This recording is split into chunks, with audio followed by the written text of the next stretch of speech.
Okay, folks, we're going deep today. Deep. Deep into the mystery that is the Sacred Atlantean Brotherhood. Ooh, yeah. This is something that I think you've expressed some interest in. I have. And let me tell you, my interest is very much piqued as well. Yeah. I can see why. You know, these names just evoke ideas of ancient secrets and rituals Right. and I don't know, maybe even a touch of like magic or something. Definitely. So we're going to dive deep into this document that we found called Dispelling Misconceptions, What the Sacred Atlantean Brotherhood is Not. Okay. And this document was written by none other than Waxira. Who is that? That's the founder and Grand Master of the Sacred Atlantean Brotherhood. Oh, okay. So it's like, It's interesting. yeah, like they're setting up a puzzle. Yeah. They're telling us what they're not before they tell us what they are. Oh, that's interesting. And it's actually quite clever. Yeah. Because it kind of dismantles preconceived notions you might have about spiritual groups in general. Instead of directly confronting stereotypes, they're starting from a place of negation. It's almost like a philosophical judo move. That's great. So we'll see how that plays out. So they tackled the first misconception that they're a religious institution. Yeah. And so they claim that while they draw inspiration from various spiritual traditions, they aren't tied to any specific religion. So it seems like Yeah. they might be part of this growing trend of individuals creating their own personal spiritual paths, Right. drawing from different traditions without adhering to a strict set of rules or doctrines. They're like, They actually even use the term non-dogmatic, oh, which kind of reflects that ideal. which for someone like you who values thinking for yourself Yeah. might be appealing. Yeah, absolutely. Okay, so now let's go to the big question, Okay. the one that sparks so much intrigue and a little bit of fear, Oh, yeah. which is the topic of cults. Right. The document clearly states that the Sacred Atlantean Brotherhood is not a cult. Of course, that's a claim that we hear from lots of groups, especially those that focus on unconventional beliefs and practices. Yeah. But what I find interesting is that they actually emphasize individual autonomy and critical thinking. Right. They even say, we encourage you to question our teachings. Wow. You don't typically find that in groups that are cult-like. Yeah, that's a great point. So that's interesting. Yeah, it's like they're saying, hey, don't just blindly follow us. Say Think that for shit. yourself. Yeah. So, okay, so next up is the idea of exclusivity.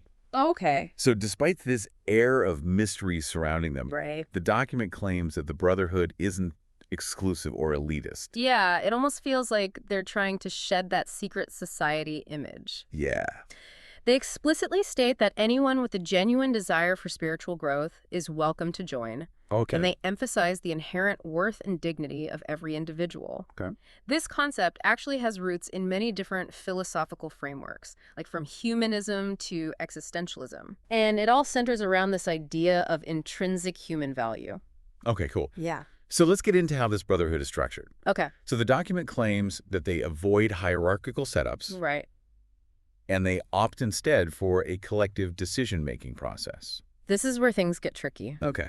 Collective decision-making sounds great in theory, Right. but how does it actually play out in practice? Yeah. Like think of open source software development, for example, where everybody can contribute code. Right. But you still have project leaders and maintainers who guide the direction of the project. Exactly. It makes you wonder if there are still underlying power structures within the Brotherhood, even if they're not explicitly using titles or hierarchies. It does, and it's definitely a question worth pondering. Yeah. You know, because it really highlights this sort of complex relationship between ideals and their real-world implementation. Absolutely.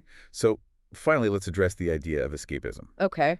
The document explicitly states that the Brotherhood is not about retreating from the world, Right. but about using spiritual insights to actually engage with life more effectively. So they don't want you hiding in a cave meditating. They want you out there making a difference. Exactly. They claim to provide tools, teachings, and support systems that can help members deal with the messiness of life. Yeah. They even suggest that personal spiritual growth can lead to positive societal change. That's a big claim. Yeah, it is. It's a very bold claim. So it links individual transformation to like collective well-being. Right. Okay. So let's do a little recap. Okay. So according to this document, the Sacred Atlantean Brotherhood is not a religion, Nope. not a cult, Not a cult. not an exclusive club, Nope. not a rigid power structure. Not that either. and it is not an escape from reality. So what is it? Yeah. And And the document is signed off in a very interesting way. It says, with light, wisdom, and boundless love, walks Hira.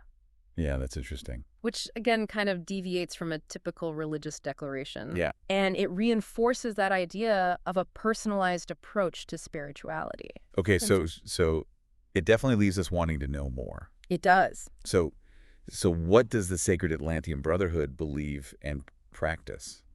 Right. What are these tools and teachings that they're offering? Yeah. And how do they see this idea of individual growth leading into societal change? Yeah, those are great questions. So despite all these clarifications we got, Yeah. much about the Sacred Atlantean Brotherhood is still a mystery. Yeah, it is. Maybe this is something for you to look into. Yeah. But do you think this inherent worth they talk about has a basis in humanist philosophy? That would be interesting. Yeah. That'd be fascinating to find out. Yeah, and I wonder, too, Yeah. if there's an actual historical connection to Atlantis itself. Right. That would be a fascinating rabbit hole to go down. It really would. Yeah. It seems like we've only just scratched the surface of this mystery. We have. And with any good mystery, the more we uncover, the more questions we have. It's true. So until next time, Until next time, keep on seeking. keep on seeking. And we'll see you on the next deep dive. See us.